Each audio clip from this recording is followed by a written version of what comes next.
Hello friends, welcome to Pandole studies. आज मैं आपके सबके लिए एक बहुत ही इम्पॉर्टेंट लेक्चर लेकर आई हूँ। Lecture on best ever essay on agriculture. Agriculture यानी कि खेती किसानी, जो हमारे इंडिया का मोस्ट इम्पॉर्टेंट और मोस्ट ऑफ द पीपल द्वारा किया जाने वाला बिजनेस है।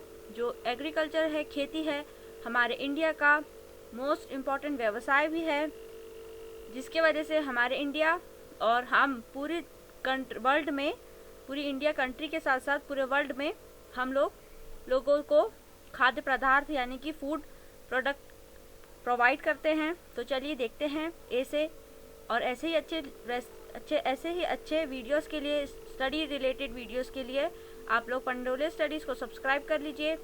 और ये ऐसे 6th, 7th, 8th, 9th, 10th plus जो भी कॉम्पिटिटिव एग्ज़ाम में एसेस आते हैं उन सब के लिए बहुत इम्पॉर्टेंट है। सो आप सब लोग इस वीडियो को ज़्यादा से ज़्यादा शेयर भी कीजिए। तो चलिए शुरू करते हैं। ये ऐसे agriculture is one of the major sector of the Indian economy. It is present in the country of thousands of year. हम खेती किसानी अभी से नहीं कर रहे, कुछ 10-20 सालों से नहीं कर रहे, हम लोग खेती किसानी बहुत सारी सेंचुरीज से करते आ रहे हैं। लेकिन अब इसके तरीके थोड़े से अच्छे और ज़्यादा डेवलप हो गए हैं। Over the years it had developed and the use of new technologies and equipment replaced most all the traditional method of farming. But in India there are still some small farmers that use the old traditional methods of agriculture because they lack the resources to use modern methods. As well as this is the only sector that contributed to the growth of not only itself but also of the other sector of the country. क्योंकि agriculture सिर्फ खेती किसानी सिर्फ एक sector नहीं है, इससे related इसका प्रोडक्शन करने वाले, जैसे कि कोई गन्ना ही हो गया, अगर गन्ने से ही शुगर बनती है तो शुगर पहले किसान गन्ना उगाता है, उसके बाद उसके शुगर बनाने के लिए शुगर मिल्स होती है, पहले उसका गुड़ बनाने के लिए गुड़ मिल्स होती है, फिर उसका शुगर बनाने के लिए शुगर मिल्स होती है, फिर उसको इधर उधर पहुँचाने के लिए जो यातायात का सामान लगता है, ट्रांसफ़र सामान लगता है, वो भी एक अलग ही बिजनेस है। तो ऐसे ही अलग अलग सेक्टर्स हमारे घर पे मिलकर, ही हमारे घर में जो शुगर आती है वो बनती है।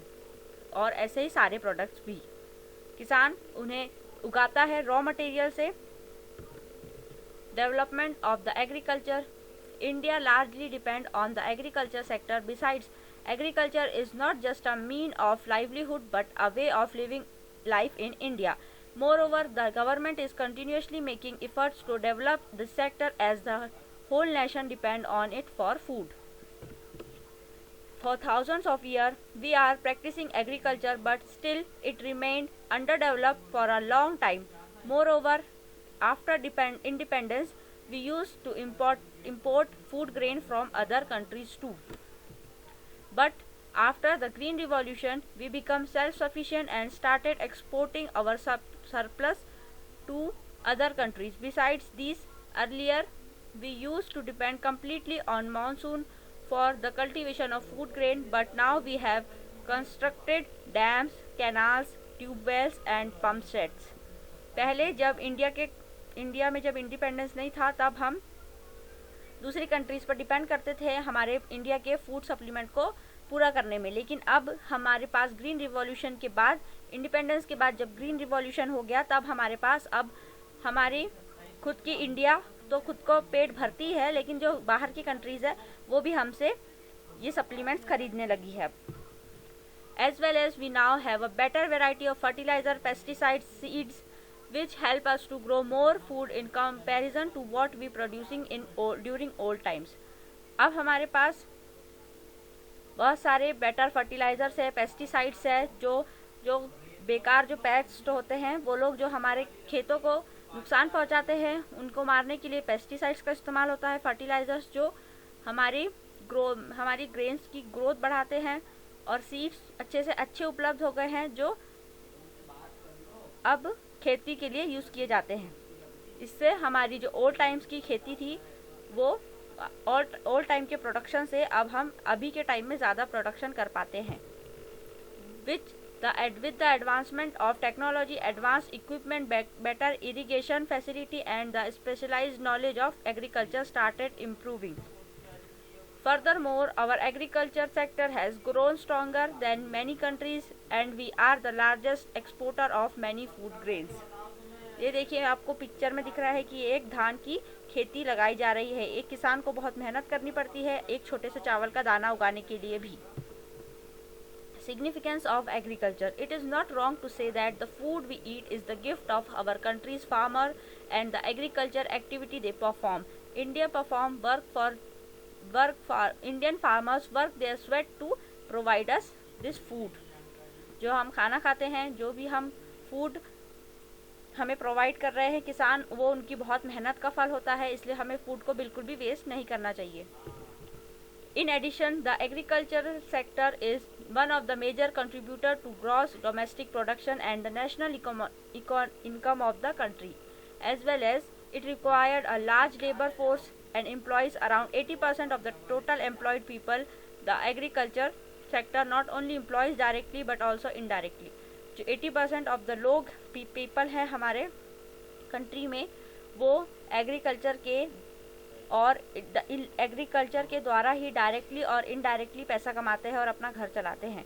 जैसे कि मैंने आपको एग्जांपल दिया शुगर मिल का, तो कुछ लोग गन्ने उगाते हैं, जो फार्मर होते हैं वो गन्ने उगाते हैं, लेकिन जो जिसको काटना, इसकी कटाई करना, इसको गुड़ मिल तक पहुंचाना, वहाँ पे जो वर्कर्स लगते हैं उसका गुड़ बनाने में, वो वर्कर, फिर जो गुड़ से शुगर बनाने में जो वर्कर्स लगते हैं वो सारे वर्कर्स, और फिर जो ट्रांसपोर्ट करके हमारे घर तक पहुँचाते हैं वो सारे वर्कर्स. ऐसे करके ढेर सारे वर्कर्स इसके वजह से काम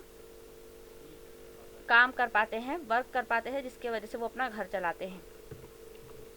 Moreover, agriculture forms around 70% of our total export. The main export item are tea, cotton, textile, tobacco, sugar, jute products, spices, rice, wheat, maize, pulses and many other items. Negative impact of agriculture. Although agriculture is very beneficial for our economy and the people, there are some negative impact too. These impacts are harmful to both environments as the people involved in this sector. Deforestation is the first negative impact of agriculture, as many forests have been cut down to turn them into agriculture land, as well as the use of river water for irrigation cause many small rivers and ponds to dry off, which disturb the natural habitat. Agriculture से फ़ायदे तो हैं ही, लेकिन हमारे nature को बहुत से नुकसान भी है एग्रीकल्चर से. जैसे कि एग्रीकल्चरल भूमि को बढ़ाने के लिए, यानी कि एग्रीकल्चरल लैंड को बढ़ाने के लिए हम जो जंगलों को कटाई करते हैं, उसके वजह से हमारे जो नेचुरल ज़मीन है उन्हें नुकसान होता है. जो हमारा नेचुरल हैबिटेट है, बहुत से छोटे छोटे जानवरों का, पक्षियों का, वो डिस्टर्ब होता है. Moreover, most of the chemical fertilizers and pesticides contaminate the land and nearby present water bodies. Ultimately, it leads to topsoil depletion and contamination of groundwater.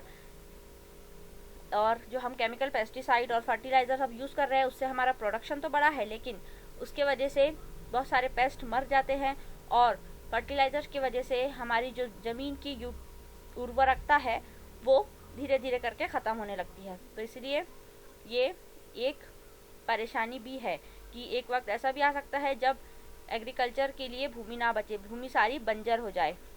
In conclusion, agriculture has given so much to the society, but it has its own pros and cons that we can't overlook.